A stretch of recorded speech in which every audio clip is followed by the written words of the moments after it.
Whoa, camera's way off. I gotta sit down here. There we go. Yeah, so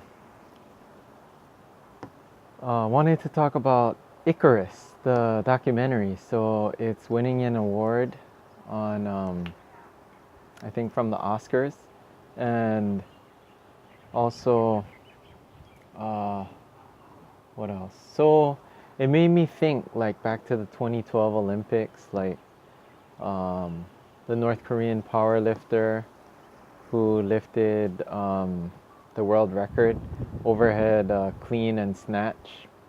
I was like, wow, pretty amazing. And then, like, all the gold medals that Russia has won. I don't know if they've won the most gold medals or not since the 1986 Olympics, but if you've seen the Icarus documentary, it kind of goes over um, like World Anti-Doping Agency and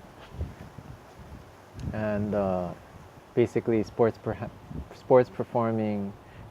enhancing drugs in sport, and it's kind of sad that there was a state-sponsored doping program by Russia, according to the documentary. That Vladimir Putin did know about the doping with his athletes representing the country, and still allowing that to go through. Like, that seems pretty bad. I mean, for the gold medals and things like that. So it's pretty sad that it had to go down like that. And let me adjust my seat. Yeah, it's pretty bad that it had to go down like that. Like, having a state-sponsored doping program, I don't know, to win gold medals, I don't know if Russia has sponsorships or things like that, but it just sounds bad for the country. What else? I learned a lot about it through the Lance Armstrong podcast on YouTube. I think he's got some interesting interviews on there, and he interviews the guy who did the documentary and the Haute Route, which is I guess it's an amateur cycling race, but it's super popular, and it's in some classic mountain stages in Europe. And so the guy who was in Icarus, and he did the Haute Route, he placed 14th the first time he did it, no drugs. And then the second time he did it, he had mechanicals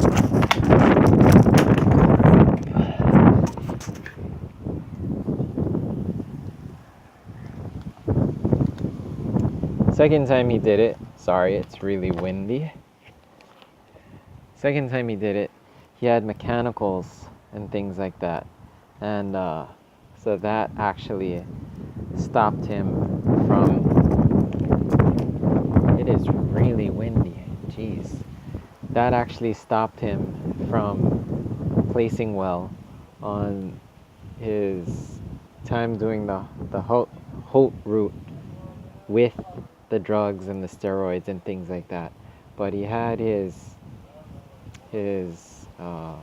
doctor Gregory giving him the steroids or telling him how to take the steroids and how to make his urine clean for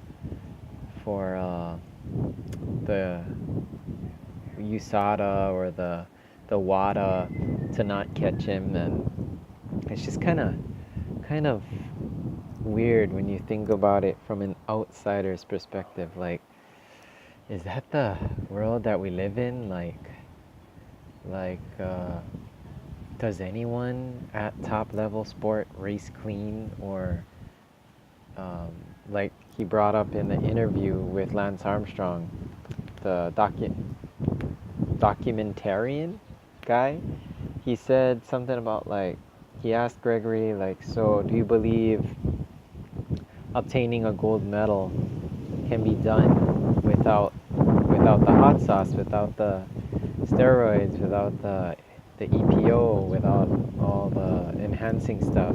And so the Gregory guy was like, I want to believe it's true, but he doesn't believe that a gold medal can be won. So it just kind of makes me question 2012 North Korea powerlifter. What else? The two women's figure skating champions, and they're both rivals, and they both have the same coach, Alina Zagatova, and the other girl. Sorry, I can't pronounce her name. But they're freaking amazing athletes, but it kind of makes me wonder, were they on the steroids too? I mean, either way, I would be a fan because the art form is there. But like, did they go that route to obtain gold? Like, whew, makes me wonder. And then what else did I want to talk about? Let me think. Let me pause the video.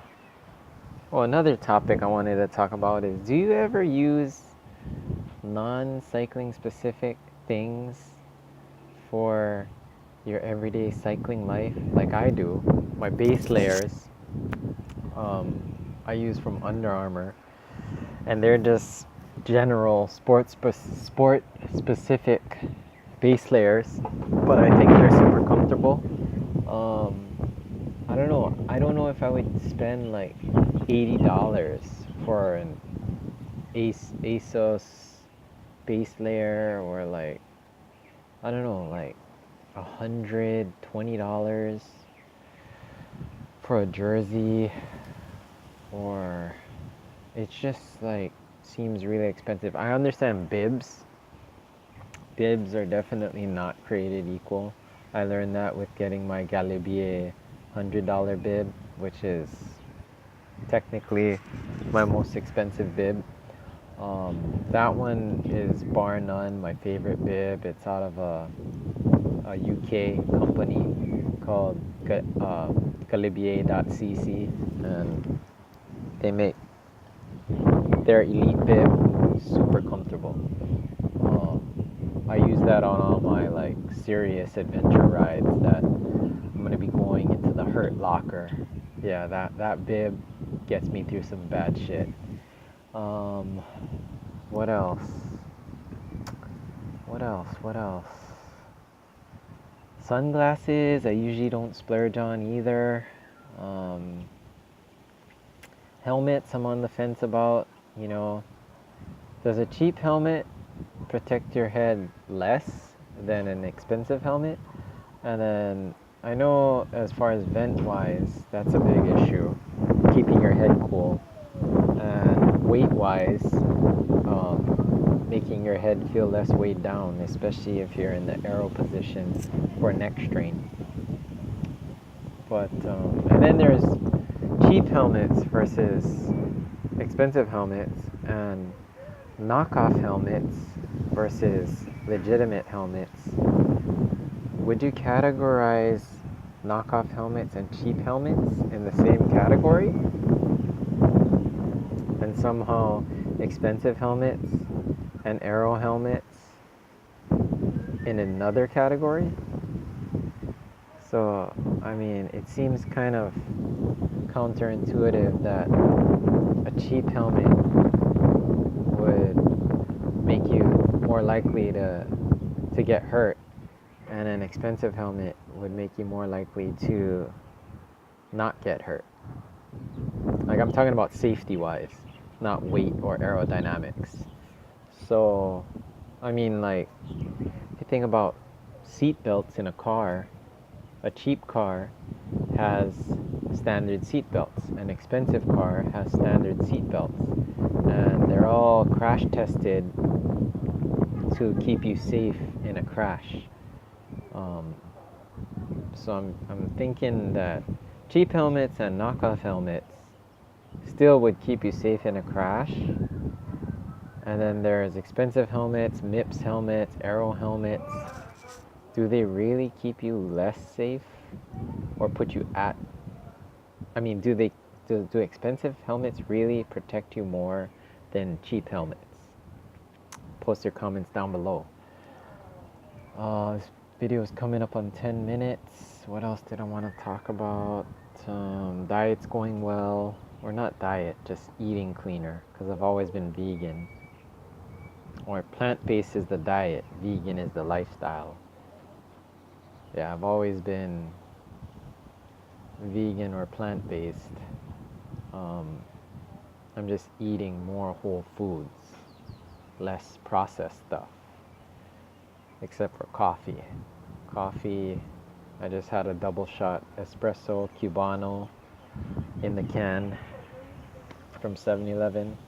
The non-dairy one, of course, is really good. Really good. What else? Making cold brew coffee at home. So my wife's been making cold brew coffee at home. 10-hour brew versus if she goes longer than that, the coffee it becomes too strong and the coffee doesn't taste good. But around 10 to 12 hour mark, coffee tastes really good. In moderation. What else?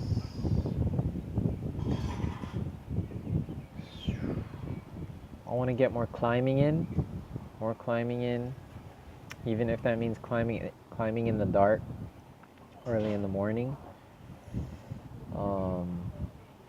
Nearest hill to me is Maka Kilo on the other side of the island, so that would be a big thing, climbing up Maka Kilo more. I want to bump up my climbing up Maka Kilo to more like 3,000 feet each time I go there. So that would be like 3 times of Maka Kilo, because I've been doing 2 times, but that was with the heavy bike. If I use my lighter bike, my Tarmac with a power meter, I can climb it to power, maybe 218, 220 watts, just spin it out, tap it out. That would be good.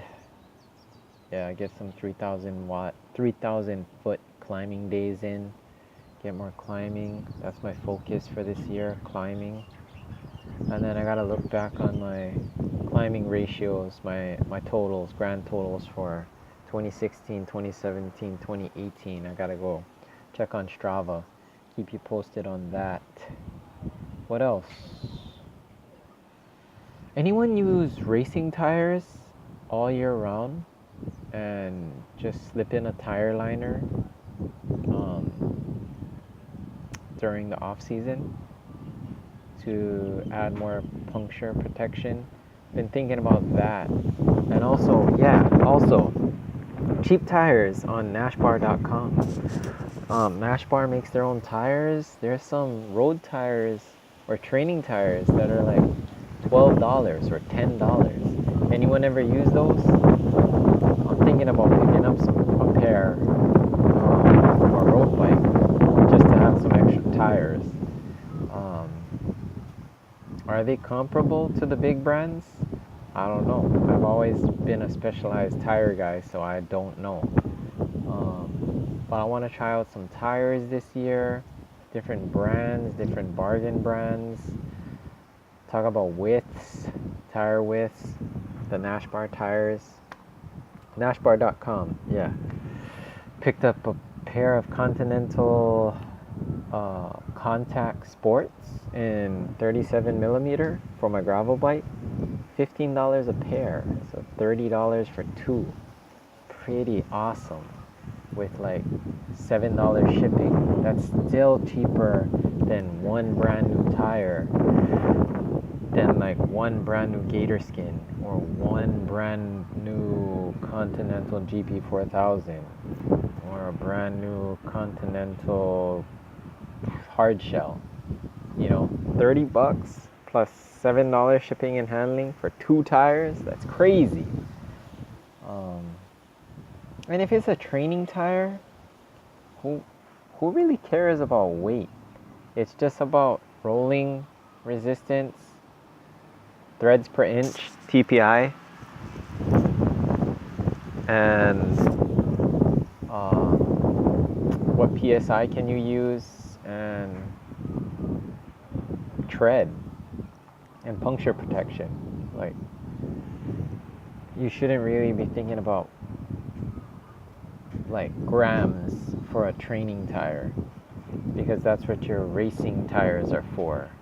And the racing tires are so expensive, like $45 just for one on the cheap side, but typically $60 and up. Yeah, I don't know.